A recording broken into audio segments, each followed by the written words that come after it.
Welcome to NucleCast, the official podcast of the ANWA Deterrence Center. Each week, we bring you leading experts for a lively discussion on topics related to strategic nuclear deterrence.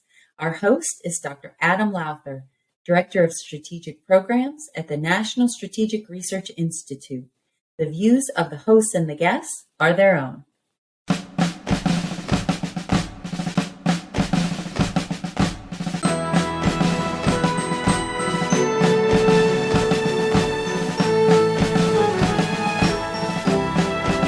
Welcome back to another episode of NucleCast. Of course, I'm your host, Adam Lowther, and today I have with me a friend of mine who is perhaps one of the most knowledgeable and sought-after engineers when it comes to EMP and hardening systems to reduce resistance to EMP or reduce the effects of EMP.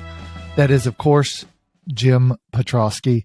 You can go read about him. He's the president of the National Institute for Deterrence Studies these days. He's a professor. He was an Army FA-52. He's done quite a bit. He's written, if you're really interested in lots of heavily math-laden articles, he's your guy. So with that, welcome to NucleCast. Well, thank you, Adam, for that probably over the top, I would say, introduction. I'm Jim Petrosky, but I have been studying this electromagnetic pulse and really electronic threats for quite some time. It is, you say math laden, but I would say anyone interested in it, it's a fascinating area of study. It requires a diverse set of backgrounds in physics and electronics and nuclear engineering and experimentation and theory and computation. And if you can sort of wrap your hands around things like that, or that interests you, by all means, talk to me sometime, catch me on my LinkedIn, whatever, to talk about how to become part of that specialty, because there's not many people doing it, and it's a very important topic. Especially nowadays with the, recent events with President Vladimir Putin suspending participation. I read an article yesterday that says that he is preparing, and the wording was somewhat careful, but the impression you got was that he was preparing to be able to test again, and that he was also preparing to expand his own arsenal. And so this topic is, it's a prescient topic given global events. And then we had the Chinese balloon, which some said that this could be a precursor to their ability to launch EMP attacks against the United States, and not necessarily be nuclear ones. So it's a prescient topic. So that said, can you tell our audience what exactly is an electromagnetic pulse? What is it? How does it work? What does it do? Yeah, and thanks, Adam. And again, probably starting out, because many people from our audience may not realize we're talking a lot about electromagnetic pulse these days with regard to nuclear weapons, but it's not a new topic. It was well understood a long time ago about these various electromagnetic disturbances that early nuclear testing, we understood that there would be an electromagnetic pulse developed. And in fact, even before that, before the nuclear age, and certainly even now, there's a threat of a global electromagnetic pulse caused by cosmic events. In fact, there was an event, and I would suggest our audience look it up, called the Carrington event. And that Carrington event occurred back in the late 1800s. Where there was a huge electromagnetic disturbance in space. And because of that space electromagnetic disturbance, it caused electromagnetic disturbance on Earth. We had huge auroras, lots of the auroras caused by electronics or electrons in the atmosphere moving around, creating that disturbance. And because of that, telegraph lines, et cetera, and I'm going to get back to that, telegraph lines, et cetera, were damaged, even burned. People were shocked that we're operating those systems back then. Then I'll get back to that, because I think it lays the basis to say it's not a new event. It's something we know. And it's not even something that affects just modern equipment. So now let me flip it over to what is an electromagnetic pulse. Simply put, electromagnetic pulse is a electromagnetic disturbance that drives currents in electronic material, anything that can drive a current. Primarily we think of as metals, wires, etc. And that is really the way in which that disturbance, if you will, can damage equipment. It's usually short term, although the cosmic events occurred over days. From a nuclear event, it occurs over, at least the initial electromagnetic pulse, occurs over a very short period of time, less than seconds, but can last, based upon which component of that, can last up to a couple minutes long. And so that electromagnetic disturbance then, can drive currents, if you will, drive current in equipment and cause damage. Now, you said that nuclear weapons, because we largely think about, you've seen the charts and images where they've had a high yield nuclear weapon detonate over the middle of the United States. And then you see the rings that go out for hundreds and up to thousands of miles. And the assertion is that all electronic equipment within these hundreds and potentially thousands of miles around will go dead. And we'll essentially, we as a society will be brought back to the sort of the pre-electricity era. Is that an accurate assertion, or what is sort of hyperbole and what is reality? Yeah, I appreciate that state, because I've been asked that many times. Like, okay, there's a bunch of and for our audience to understand, oftentimes when we think of the electromagnetic pulse, again, and we'll go back to I need to define it more deeply. The electromagnetic pulse that we're talking about is one that is an electromagnetic disturbance that has a large geographical area, and that occurs only when a nuclear weapon is detonated at very, very high altitudes. And so the electromagnetic pulse, if you will, affects a very large very large geographical region. And these circles that Adam has stated are basically areas in which the electric field, which is what drives the currents, is affected on the ground. And so we can determine what that electric field is going to be, and we can even determine what that electric field will drive in terms of currents. However, the effect, and this is a part of the electromagnetic pulse, and I'll talk about later on as well, is sort of the mystery in all this. It depends. I always say dots, which is depends on the situation. It depends on the situation whether everything is going to be, I think, Adam, you used the word fried, so damaged, and we'll go back to that in a second. But everything is going to be damaged, or very little could be damaged. We don't know, because you don't know the situation at the time. And here's my favorite example. My favorite example, because everyone comes to me when we talk about EMP, and the first thing they say is, will my cell phone work if we have an EMP? And my answer always is maybe. And the reason it's maybe is because the operation of your phone at the time of the EMP, remember, it's a very short term thing that happens. So if your phone is transmitting at the time, it's probably more vulnerable than if it's, say, locked in a suitcase, metal suitcase, or in a metal building where it was protected. You don't know. However, it may be that other things may be more vulnerable, which is where I want to head today. More the vulnerable pieces that are global and or international or even national level that can affect us. And that's the power grid, which is a little harder to protect than a cell phone. You can't take the entire power grid and stick it in a metal building. It's not happening, at least right now. Does that sort of catch your question there, Adam? Yeah, I mean, it's in a previous episode of Nuclecast, we had Rob Spalding, retired general, Air Force general, who now runs a company called Simpri that they build, I think they're focused on building cell towers or building components for cell towers that make them essentially Faraday cages. And so they're protected so that the communication system would continue to work. But you bring up the power, the power grid. And I wonder, what does it take? Because we have all these thousands of miles of above ground cables. Many of the men in my family, they either worked in the oil industry or they were linemen. And so, I've got a cousin right now who travels the country, hanging power lines and fixing power lines. So I'm somewhat familiar with the challenges there.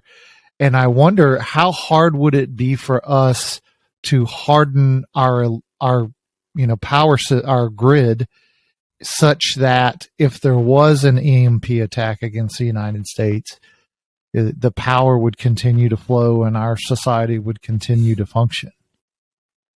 So that's the real interest from a critical infrastructure standpoint, and of course a national infrastructure standpoint, because, going back to your comment, if we create a cell phone tower that has some sort of a Faraday cage around it that only lets the signal in and out, that lets you communicate, but doesn't let the EMP broad signal into it, I'll say that's a very difficult challenge. But if you had something like that, the cell phone tower still needs power. So even though it functions, or just like your cell phone, you pull it out of the case, it can function. If nothing's communicating with it, it's basically a doorstop.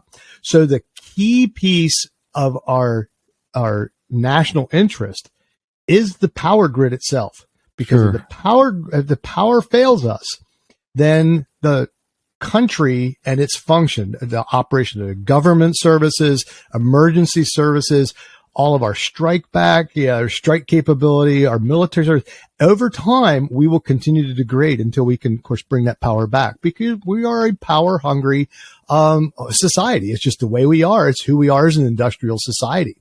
So to answer your question about the power grid, so the power grid is extremely vulnerable for the reasons you mentioned. There are long power lines, and those long power lines are in the air. And so the electromagnetic disturbance I mentioned earlier can couple, or basically the electromagnetic wave that comes from the EMP at a high altitude, a component of that called E3 is the kind of wave that will couple with the to the power lines and then drive currents. And those currents, by the way, just from a physics standpoint, I know, Adam, you don't want me to go deep into physics, but the nice thing is, but actually these are simple. When you bring it down to it, still simple concepts. When the current flows in a material, it manifests itself as heat. Sure. That's why your stove, when you plug it in, if you have an electric stove, you plug it in and your burner gets hot, because there's currents driving through those wires that are underneath your pot, and they turn bright red, and that's heat. The electromagnetic pulse drives currents into wires, and it manifests itself as heat. And then again, the word you used, fry, which is okay. It heats your electronics in your computer and melts or damages components of it that then destroy it, or at least cause it to, malfunction in some manner. Now, back to the power grid, those long lines act as antennas, and they couple to the EMP, or the EMP couples to them and drives those currents. So that is the vulnerability. So the question is, how do you solve that problem? Well, we have a huge power grid, and we have, I think there's 6 sectors in the United States, where each sector is somewhat independent of the next, but they also are interdependent. So one power grid can suffice to drive another one. And how do we protect it? Well, there's multiple ways. One is you put all the power lines go underground, deep enough that the EMP won't connect to it. That's a huge, huge cost throughout the entire country. And so there's a cost at critical infrastructure change, but there's a second piece of this that the equipment that supplies that power grid, because it is so colossal, requires very specialized equipment. Some of it for transfer stations may take 10 to 20 months to even purchase, and it's not purchased inside the United States. Oh yeah, the Germans and the Chinese make most of the transformers. That's right. And most of those transformers still take time to purchase. Now there is a government program of sharing. So if one power grid goes poor, they can share components from other, either, cannibalizing, ones in storage, etc. But after a period of time, you're going to run out of these things that take many, many months to repair. And they're expensive. Since you ask me, and they're very expensive. So you're asking me, I'm going to tell you Petrosky's view on this. We need to think about our power grid in much smaller chunks so that we can survive, because it is a national level problem. And so some of this is already happening with the smart power grid as we move to the renewables approach. Wind, because it is a variable power, has to be managed differently than you would baseline power you get from coal and gas and nuclear and hydro. Solar's the same way. You don't get any solar power at nighttime in certain regions, so the power grid has to account for that. So now you have a sharing part of that power grid. And my argument, or at least my view, and seems to be the way our country is going in terms of protection, is to break the power grid into smaller chunks. So one region goes out, the rest can still survive, and each one is operated independently to do sharing. And the components, the huge components that there are only a few of that we are dependent on other countries for, can be dispensed and replaced with smaller components that are manufactured locally. And that's still going to require a national effort to do, but it's being thought. There's several reports have been done especially in the last 10 years, and looking at the strategy to survive electromagnetic pulse. That makes some sense there, Adam? Yeah. I mean, it was, I guess I wonder, in addition to breaking apart the electric, we have the Western electric grid, the Texas grid, there's the Eastern grid. And when, there's this sort of cascading set of effects that we've seen in California, and we saw them in Texas when they had one of their harshest winters on record. We've seen them in the Northeast.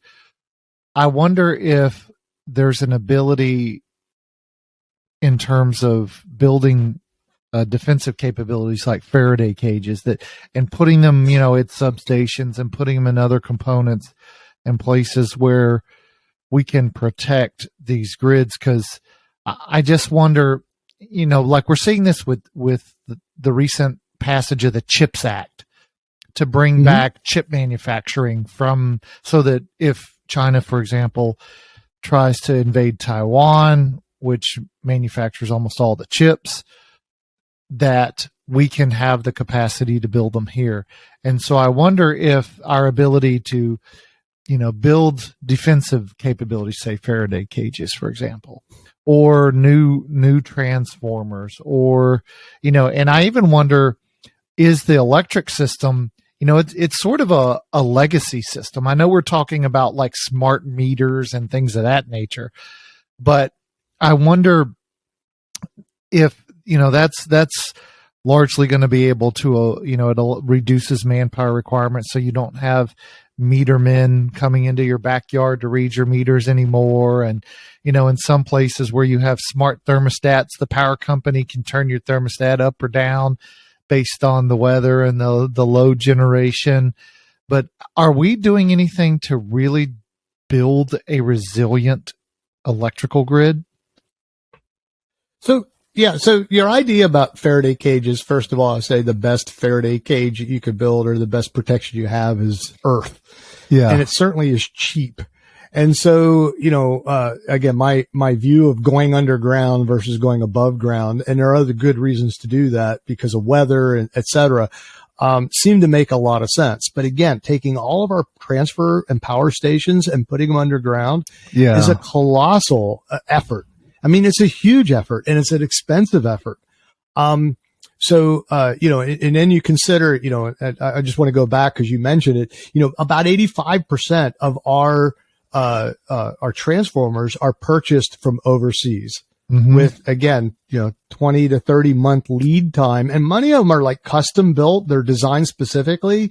So in order to solve this problem, we've sort of walked ourselves into this problem. We've got to walk ourselves out of it. And so the way we're going to have to walk ourselves out of it is make an effort step by step. And I'll talk about a few of those steps that at least Petrosky's view on this idea of smaller power grids, more manageable, more developed, maybe state by state, and it opens itself to a couple things. First of all, the renewables. Second of all, small nuclear power, which, by the way, can provide great baseline and be very controlled. But the other piece you talk about, I just want to mention, and there's a namesake of mine, and named Henry Petrosky. He has passed away. He used to write for Nature, and Henry Petrosky wrote several books, and one of his quotes that I really like is, "With every solution comes a problem." And in this case here, every time you solve your problem by saying, well, we're going to make a smart power grid by putting small electronics to be able to control things from one place. Well, those small electronics are typically more vulnerable to the instantaneous EMP than are the larger electronics. And so now you say, well, now I have a more vulnerable situation, so I've created a new problem. However, if we manufactured them ourselves, having spares and purchasing spares and having them available is a solution. So you've got to look at the problem holistically. And when I say holistically, I talk about everything from the power source to the utility of the consumer, which in the end is really, who we're looking at. Now we can talk about the military, but the military is just another consumer. And even in wartime, special consumer, but still a consumer.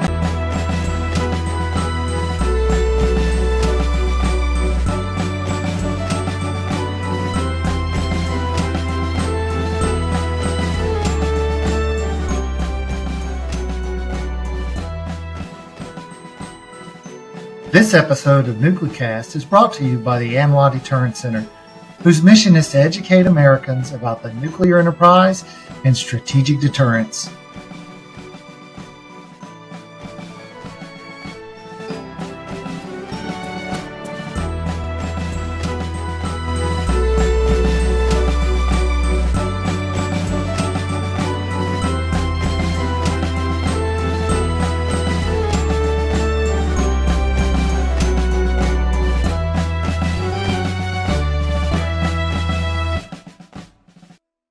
Yeah, so you mentioned the military, and if we think about the majority of bases, I mean, let's say we've talked about EMP from a nuclear detonation, and we could assume that would be optimized to take out the ability of the nuclear bases to perform their functions, and all of those bases are primarily reliant on commercial power.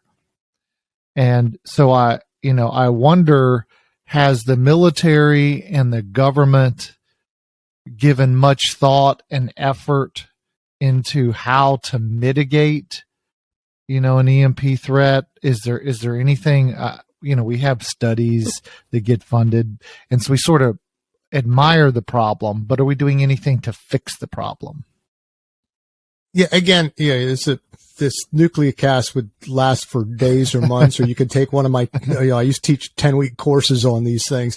So that's a lot to swallow, Adam. So let me just go back and focus on just the power requirements, because if I go other places, we'll be here all day. And that's a good idea. I'll come back to your Nucleacast if you want to, but let's just focus on the power for now, because it's complex enough. So from a military, so remember, society, continuation of government, banking, power, emergency services, all the kinds of things that occur that you need it following a loss of power in the United States are really important from the national infrastructure standpoint. However, for the most part, and I say it that way with my air quotes, so for those on the video, you see my air quotes, for the most part, those things can wait a period of time to be restored. I live in Ohio, the power we have a windstorm, I lose power. 2 days later, they come in, they fix the power lines, I get power back. I don't get to watch TV for a while. My cell phone doesn't work, but for the most part, I'm okay. I'm not dependent on power all the time. However, the military needs to have power very quickly. especially if it's a national emergency and especially if we have a national response. So what does the military do? Well, we can't rely fully on off-base power. And so secondary power sources via generators, via battery backup, et cetera, are built into systems that are critical over a period of time. But notice I say over a period of time, and I won't get into operational aspects because they're beyond the scope of what we're going to talk about. But that's part of the operational planning to survive the EMP. So if your equipment survives, you talk about Faraday cage. By the way, for everybody listening, a Faraday cage is nothing other than a metal structure that would basically stop the electromagnetic pulse, the electromagnetic disturbance from entering into your region and coupling those currents that I talked about earlier. So it's basically a shield. And if you have shielded equipment and it's inside an area, you just need to provide power via generator or battery, whatever, independent of the power grid. But again, as you go longer and longer in time, you need, military members to be able to go from point A to where you are. So their vehicles have to operate, the transportation, red lights, et cetera, have to work. If there's an accident, you have to have people be able to remove that accident to get them out of the way. All those other consequences slow down that military operation, and they have to be part of the plan. So the national infrastructure is really important in that respect. And obviously, in the long term, it's extremely important because the citizenry needs to be able to function so all these other things can function. So Peter Pry, who was an EMP expert who wrote frequently about the threats from EMP, really did a good job of trying to let the U.S. and let the American people know and understand this threat and what it meant. But I wonder, have we done sufficient research to understand what the real implications are of an actual EMP attack on the U.S.? I mean, do we actually know, how damaging it would be? Would it take out the power? Would it take out vehicles? Do we know how long it would take electrical systems to be restored? Do we have any sense of how we would recover, or is that still something that we have insufficient information on? So we have studies, and again, this is the reason why I think this is the reason why it becomes difficult to wrap your hands around this, especially from the political standpoint. I think from a scientific standpoint, I can tell you the risk to a component and maybe even the time it would take to replace it and or repair it. From an engineering standpoint, those pieces are well known, but the risk analysis is so broad. As you said, a nuclear bomb goes over top of the United States. We get these little rings, these rings that you talked about, where we have various electromagnetic fields that are developed.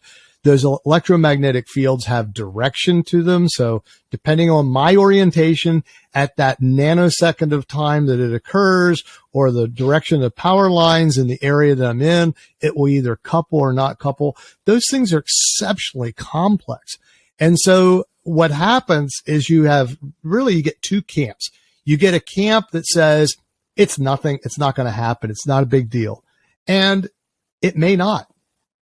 It may not be a big deal in certain areas, or it may be catastrophic in others. So politically, how do you center a program on something that there's legitimate reason to say my cell phone will function after the EMP? Right. I'm fine. My car will. Or my car's driving north-south versus east-west, and it couples to it, it's going to shut down. So you've got to do that risk analysis. That's why I like backing off to the power grid and looking at the concomitant effects throughout the United States of all the functions of our society. And again, we talk about banking, government, emergency services, health services. All those things have to happen for us as a society in order for us to function. And our military over time becomes more and more reliant on those happening. I can put a soldier in a Faraday cage and stick them in a place and hold them there for 24 hours. But, what about their family? What about their breathing? What about their food and water? Those kind of things. And I know it's a simple thought process, but you start to see how quickly this becomes complicated. So I think from a scientific standpoint, we have a pretty good handle on what will happen. I think we also have a very good idea. You mentioned someone I can't remember earlier, that we have ways in which we can mitigate the effects of an EMP through optical coupling systems to be able to transmit data. We can have power systems built underground, et cetera. But our country was not built with that intent and purpose in our power grid. And so now we have to start making those changes because of that vulnerability. So now as we end the show, because unfortunately we are out of time, what would you want the listeners to leave this episode of NucleCast remembering? What's that important takeaway for them? Well, I never stick to one thing, Adam. So you know me. So I think the first thing is what I started with. This is a fascinating field, technical field.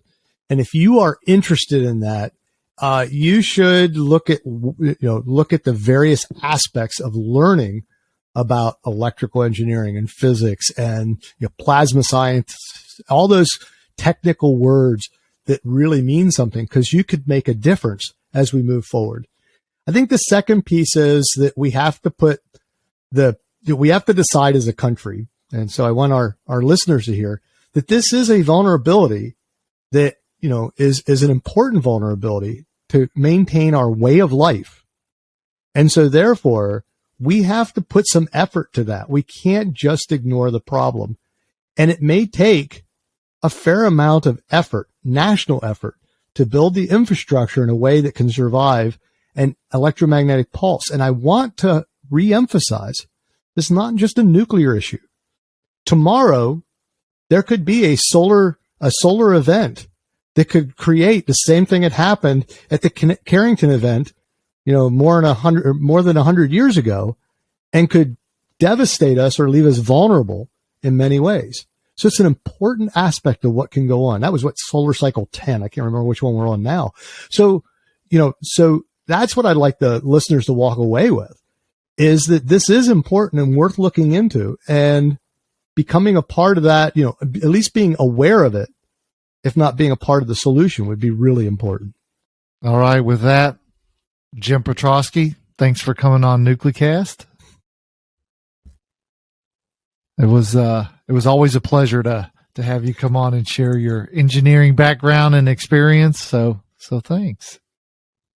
Well, thank you. And Adam, I appreciate you inviting me here. And I'll just make a plug for the National Institute for Deterrence Studies as well, because our organization, just like yours, is interested in making people aware of what's happening with our national infrastructure and our national strategy as well. So thank you for your efforts to change that, Adam.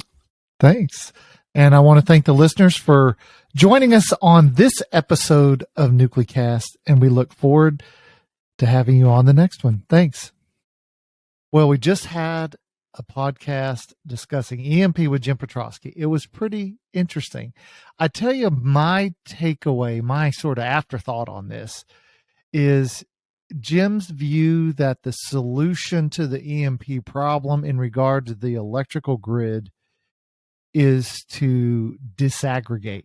And this is something we're actually talking about with JADC2 and, how the military interacts and how, the joint force operates. Disaggregation is sort of a big thing. And so it was interesting to hear him say disaggregation is his solution as well, to break the big Western grid and the Eastern grid and, these grids apart such that, you can potentially mitigate the damages that could happen. And it was also interesting for him to say that, it all depends. And so we really, we can look in a very defined space and understand under a certain set of circumstances and conditions. When we very carefully understand the variables, what's going to happen, but that there are so many variables in the broader world that we really can't say with high fidelity exactly what's going to happen. in the event of an EMP. So I thought that was pretty interesting as well. Hopefully you found it interesting. This has been a production of the ANWA Deterrence Center. Our executive producer is Kimberly Charrington, and this episode has been engineered and mixed by David Krumthal. Follow the show on LinkedIn, Facebook, and Twitter at Nuclearcast. Listen, follow, and review the show on Spotify, Apple Podcasts, Amazon Music, or wherever you listen to your favorite podcasts.